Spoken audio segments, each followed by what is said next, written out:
someone who made you feel so much love, anger, longing, all at once? She slapped him once, then again, hard and breathless, her fury trembling through her fingertips. But he only smirked, stepped in and kissed her. Twice, like it was the last thing he'd ever do. But how did they get there? Let me take you back to a rooftop in Boston. Claire Bennett didn't believe in fate. She believed in light, shadow, timing, and truth. But that morning on a rooftop in Boston, fate decided to interrupt her view. She was standing on the rooftop of a high-rise building in downtown Boston, camera in hand, eyes locked on the skyline as sunlight slipped between the glass towers.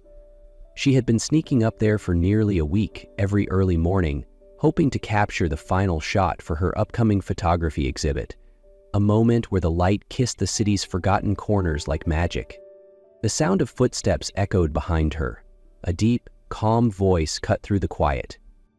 "Excuse me, this is private property. You're not allowed to be here." Claire turned. Standing before her was a tall man in a sharp suit, posture crisp, eyes both distant and piercing. No introduction was needed.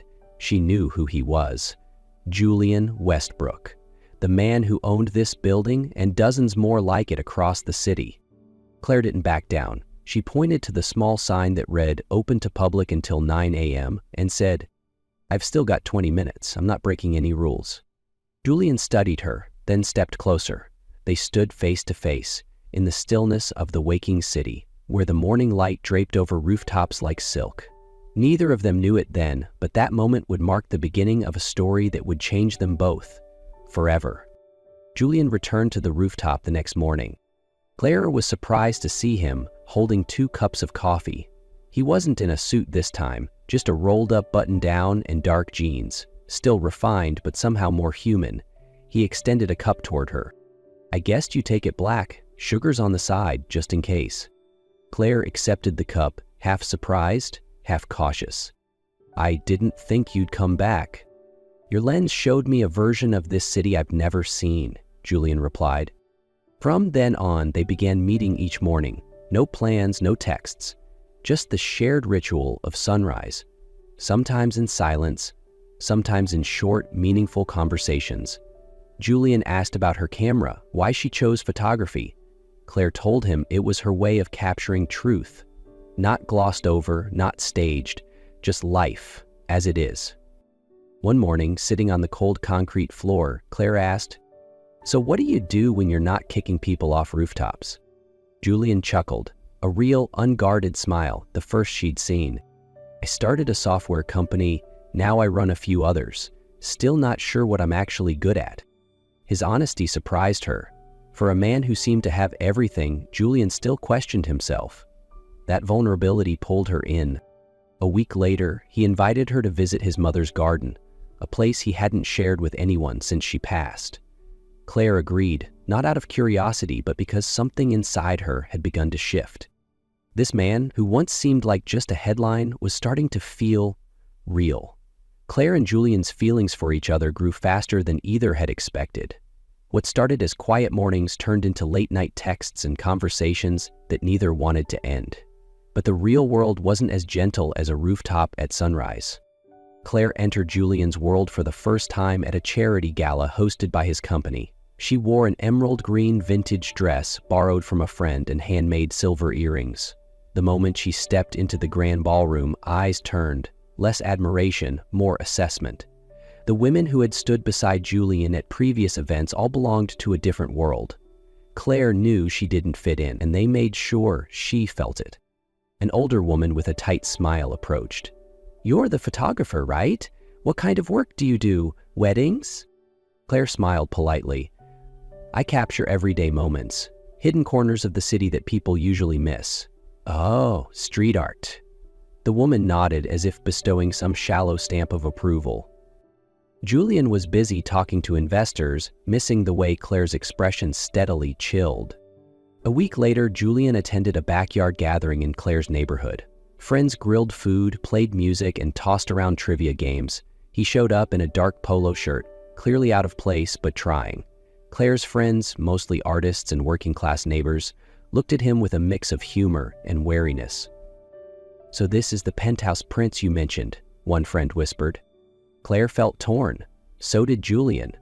But instead of addressing the discomfort, they both let it slide, until Julian posted a photo of them together on Instagram, captioned, "Sometimes love comes from the most unexpected places." Claire saw the post from friends before Julian even told her.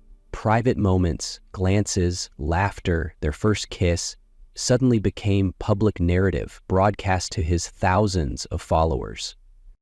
That night, she showed up at his office. No yelling, no slammed doors, just an expression cold as December. "Did you ever think I might not want the world to learn about me through your version of the story?"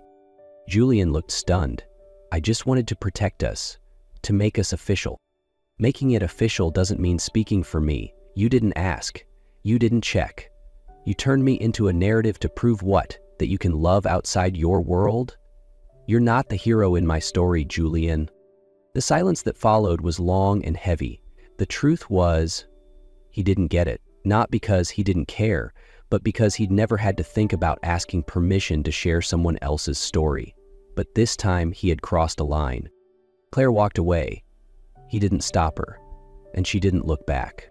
Claire didn't pick up the phone. She didn't reply to texts. She stopped going to the rooftop. Julian sent messages, emails, left voicemails, but nothing. Silence. He thought she was gone for good. Until the fourth day after their fight, a large package arrived at Claire's apartment door.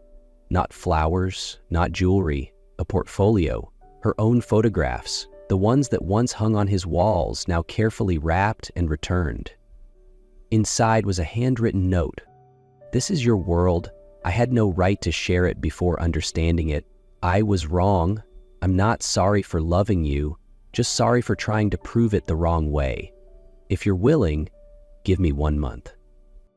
Not to win you back, but to learn how to love you the right way. Jay." Claire read the words 3 times before placing her hand on the portfolio. Something inside her softened. It wasn't the apology, it was the shift in his voice.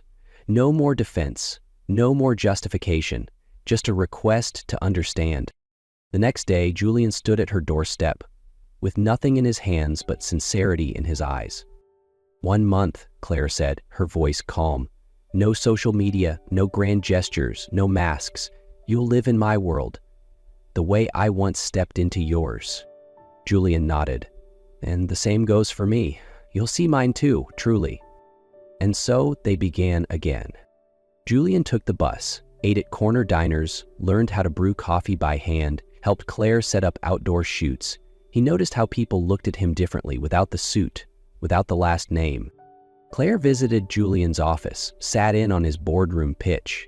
She saw him in his own world, confident, composed, but somehow alone. She suggested he shift his perspective, include human stories in his pitch. That insight helped him save a deal on the verge of collapse. Each night they shared simple dinners in her tiny kitchen, telling each other truths they'd kept locked away. Julian spoke of his fear of being used, Claire of feeling like someone's project in past relationships. Gradually, they stopped trying again and began building anew.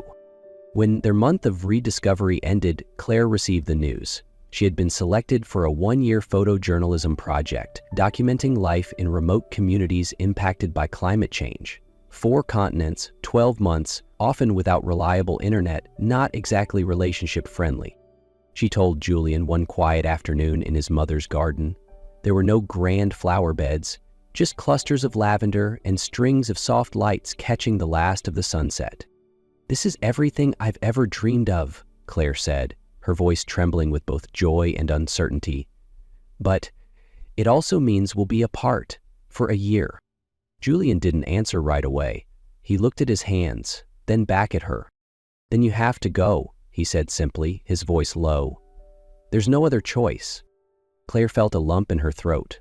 Not because he didn't fight to keep her, but because he loved her enough not to. The night before her flight, Julian didn't show up as planned. No text, no call. She waited, then hurt settled in. The next morning at the airport, as she was about to board, Julian came running. breathless, disheveled, his shirt wrinkled, his hair a mess. In his hand, a small worn box. "Car broke down," he gasped. "Phone died. I walked almost 10 kilometers. Claire laughed through tears. Julian opened the box. Inside was an old compass, weathered with age. "It was my grandfather's, then my father's, now it's yours. Not to give you direction, but as a promise. No matter where you go, I'll always find my way back to you." Claire held him tightly.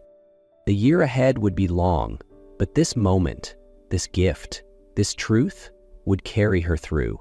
Because real love doesn't try to hold you back. It lets you fly and promises to meet you where you land. A year apart was never going to be easy. No end-of-day hugs, no sleepy mornings with shared coffee, no eye contact that said more than words ever could. But Claire and Julian discovered something more lasting than presence. A connection built on understanding and the daily choice to hold on. Claire moved constantly, from the snowy mountains of Nepal to the scorched deserts of Namibia to the tiny storm-worn islands of the Pacific. Every place brought new faces, new stories, and new challenges. Lighting, weather, and spotty internet. Though they couldn't speak often, they maintained a simple ritual. Julian would send her a message every day, even when he knew she might not see it for days. Sometimes it was just, "It's freezing in Boston. I miss the way you make hot chocolate. Heard a song today, felt like the light in your photo, from Peru. Someone asked why I stare at sunsets. I didn't know how to explain simply." Claire saved every message, reread them on cold nights in tents, when loneliness crept in like fog. And when she had a signal, she sent back glimpses of her world. "I just photographed an old woman with no teeth. Her smile felt like peace. Saw an elderly couple holding hands, silently watching the ocean. I thought of you." No grand declarations, just the small things that held them together even from opposite sides of the world. Julian changed too. Instead of burying himself in boardrooms, he started volunteering for community arts programs, partly inspired by the stories Claire sent. He began funding creative spaces in underserved areas. In an interview, when asked what had changed him most over the year, Julian answered, "I learned to see the world through someone else's lens. And I've never seen it more beautifully." That year wasn't just a test of love. It was a shared path of transformation. They didn't just miss each other. They grew together even while apart. Claire returned on an early spring morning, just as Boston shed the last traces of winter. Julian was already waiting at the airport, in an old coat, no flowers, no signs, just his eyes, the same ones that had waited through late-night emails and morning texts across time zones.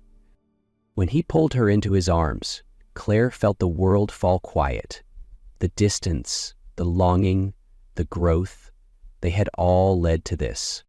"You're home," she whispered. Julian didn't speak. He just took her hand and led her to a place she hadn't seen before. A small house tucked between two neighborhoods. Not his world, not hers. Inside, a sunlit studio for Claire, a quiet workspace for him, and a garden of lavender like the one his mother once loved. "I bought it while you were gone," he said softly, "not to live in, but to begin." Claire stepped forward to hug him, then froze. Julian had dropped to one knee, holding out a silver ring, old and unassuming. Her breath caught, not because of the ring, but because of what it meant. It wasn't new, it wasn't flashy, it was his mother's. "I won't promise it'll always be easy," Julian said. "But if there's one place I call home, it's wherever you are. Will you build this life with me?" Claire didn't need words. She nodded, then fell into his arms. In that little house between two worlds, they began again, not from scratch, but from everything they'd learned about love, about each other, and about themselves. Claire and Julian didn't throw a grand wedding. No castles, no glittering gowns, no five-course menus. They chose to marry in their own backyard, where the lavender had just begun to bloom, where sunlight slipped through leaves, and where their closest people sat on wooden chairs, wine in hand, smiling through tears. Claire wore a simple white dress, light as air, stitched by her own hands over many quiet nights.